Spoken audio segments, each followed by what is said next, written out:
আজকের গল্পটি হল সকলের জীবনের শুরু থেকে শেষ হয়ে কিভাবে সেই সম্পর্কে। এক বাদশার একটি বাগান ছিল। বাগানটি ছিল অনেক বড় এবং বিভিন্ন স্তর বিশিষ্ট। বাদশাহ একজন লোককে ডাকলেন। তার হাতে একটি ঝুড়ি দিয়ে বললেন, আমার এই বাগানে যাও এবং ঝুড়ি বোঝাই করে নানা রকম ফলমূল নিয়ে আস। তুমি যদি ঝুড়ি ভরে ফল আনতে পার আমি তোমাকে পুরস্কৃত করব।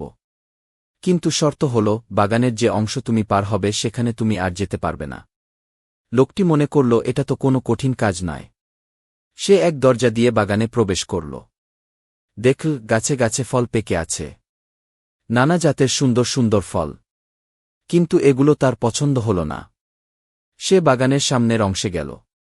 এখানকার ফলগুলো তার কিছুটা পছন্দ হল। কিন্তু সে ভাবল আচ্ছা থাক, সামনের অংশে গিয়ে দেখি সেখানে হয়তো আরও উন্নত ফল পাব, সেখান থেকেই ফল নিয়ে ঝুড়ি ভরব। সে সামনে এসে পরের অংশে এসে অনেক উন্নত মানের ফল পেল। এখানে এসে তার মনে হল এখান থেকে কিছু ফল ছিঁড়ে নেই। কিন্তু পরক্ষণে ভাবতে লাগল যে সবচেয়ে ভাল ফলই ঝুড়িতে নিবে।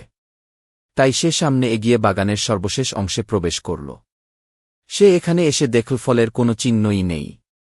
অতএব সে আফসোস করতে লাগল আর বলতে লাগল, হায়, আমি যদি বাগানে ঢুকেই ফল সংগ্রহ করতাম তাহলে আমার ঝুড়ি এখন খালি থাকত না। আমি এখন বাদশাকে কি করে মুখ দেখাব। ঘটনা বর্ণনা করার পর শায়েখ গজালি রহমতউল্লাহে আলাই বলেন, বন্ধুগণ, বাদশাহ হলেন আল্লাহ, আর বাগানে প্রবেশকারী লোকটি হল তুমি। আর ঝুড়ি দ্বারা উদ্দেশ্য হল তোমার আমলনামা। আর বাগান দ্বারা উদ্দেশ্য হল তোমার জীবন। বাগানের বিভিন্ন অংশ তোমার জীবনের বিভিন্ন ধাপ। আর তোমাকে নেক কাজের ফল ছিঁড়তে বলা হয়েছে, কিন্তু তুমি প্রতিদিনই ভাব, আগামী কাল থেকে ফল ছেঁড়া আরম্ভ করব। আগামী দিন করতে করতে তোমার জীবনে আর আগামী দিন আসবে না। এভাবেই তুমি রিক্ত হস্তে মাওলার সামনে হাজির হবে। এজন্য মুফতি তাকি উসমানী রহমতউল্লাহে আলাই বলেন, জীবনের সময়গুলো অতিবাহিত হচ্ছে।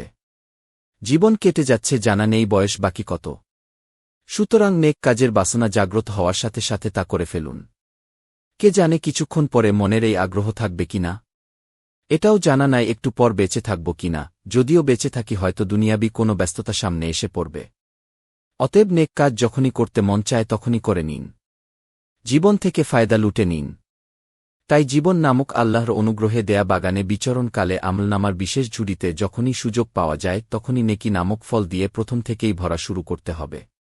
পরে সময় পাওয়া যাবে কিনা জানা নাই।